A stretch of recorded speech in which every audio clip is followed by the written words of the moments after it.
Welcome to our country.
Ar žinote, kokia geriausia vieta gyventi pasaulyje? Lietuva. Aš myliu Lietuvą, nes aš čia gimiau, nes čia yra vienintelė šalis pasaulyje, kuri atkovoja savo nepriklausomybę dainuodama, nes čia yra labai gražu, čia yra gera sugrįžti, čia yra namai. Aš myliu Lietuvą, nes čia yra namai. Gražu čia, Radzevičiau. Kvepia viskas, švaru, tylu. O vat esu matęs tave užsienio šalyse, kada prieina vietiniai žmonės ir klausia, pasakykite prašau, dėl kokių priežasčių mes turėtume atvykti į jūsų kraštą, į Lietuvą. Ką pats atsakydavo jiems? Labai paprastai ir aiškiai. Pirmiausia, pas mus labai gražu. Viskas gražu. Gamta graži, šalis graži, žmonės gražus, viskas gražu. Antras dalykas, mūsų istorija labai įdomi. Nuo senų senovės iki dabartinių laikų. Čia tiek galima rasti visko. Ir trečias dalykas, pas mus labai skanu. Aš be galo myliu Lietuvą. Manau, kad mūsų juoda duona yra pati skaniausia pasaulyje. Baltas varškės sūris unikalus. Niekur kitur pasaulyje nekvepia taip agurkai kaip Lietuvoje. O medus tai yra pats saldžiausias. Iš tiesų, čia aš rankose laikau patį skaniausią lietuvišką kąsnį.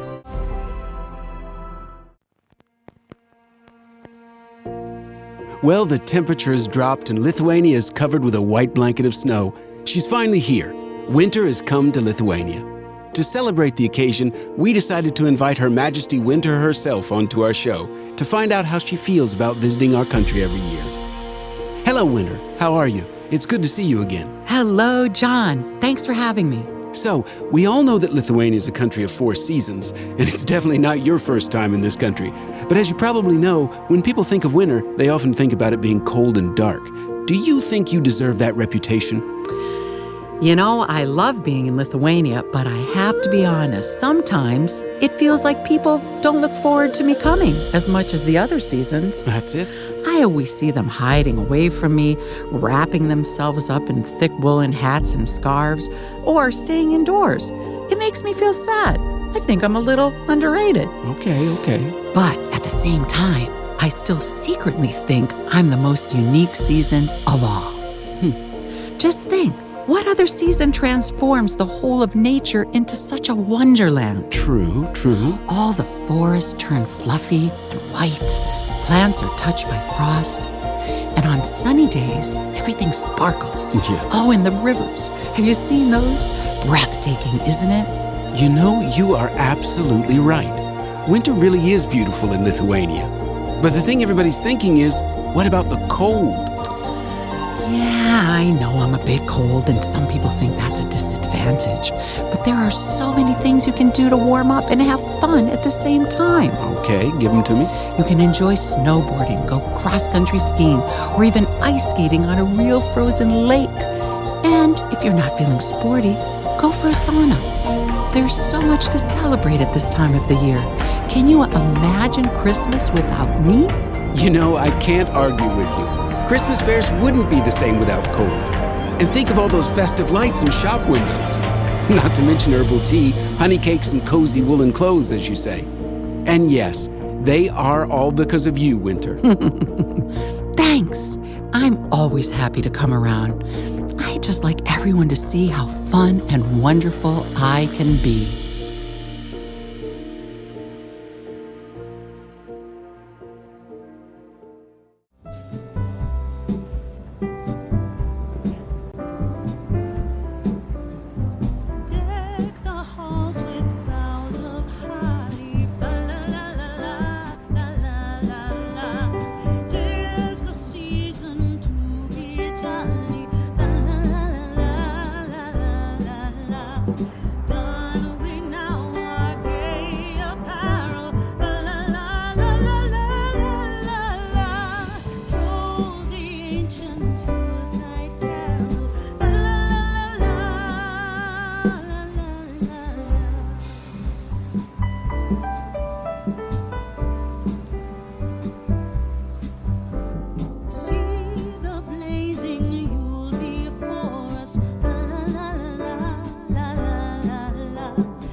For now, I'm going to talk a little bit about a very old Lithuanian belief about winter solstice.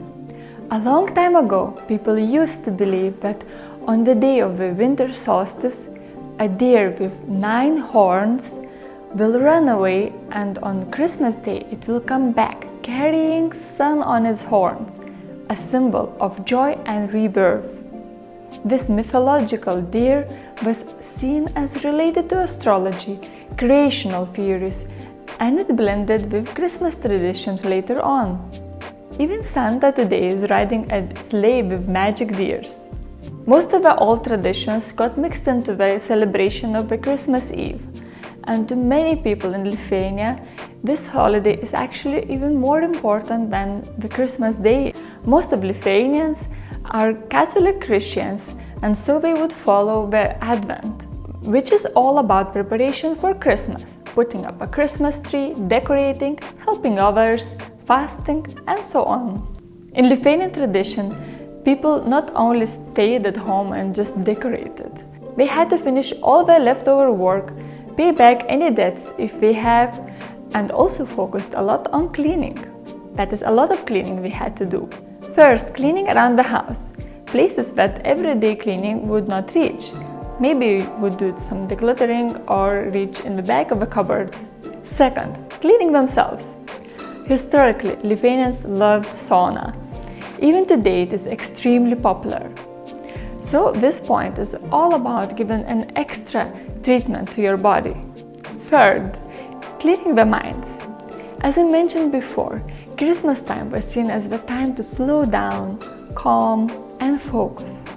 A major requirement for a Lithuanian Christmas Eve table is to have 12 different dishes. This symbolizes 12 months of the year, and everyone has to try every dish for the next year to be good. Meals are more focused on fish, grains, vegetables, and forest goods. Here are some traditional dishes that are a must on the Lithuanian Christmas Eve table. Kūčiukai, aguonpienis, kisielius, kūčia. Also, a few types of fish are served, of which marinated herring is the most popular. Another thing that Lithuanians do when they set the table is that they put some straw, if they have, under the tablecloth. They also put an extra dish which is reserved for the souls of the ancestors to eat. Because the souls come at night, the food on the table must be left to stay throughout the whole night. One can also try to foresee the future by burning a wax candle above a bowl of water. The wax would drop inside and create shapes. Then everyone will try to see what it resembles. A girl should eat a lot of salty food and go to sleep. Then in her dream, a man who will bring her to drink water will be her future husband.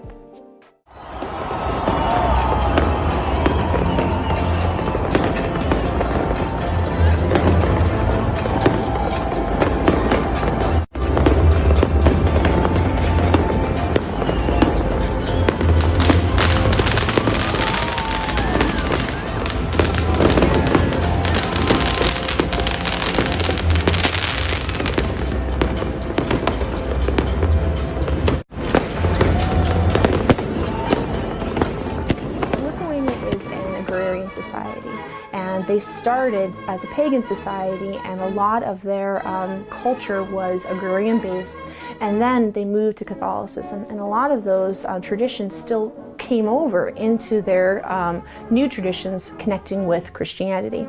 So the eggs actually connected to Easter. Eggs have our tradition of rebirth.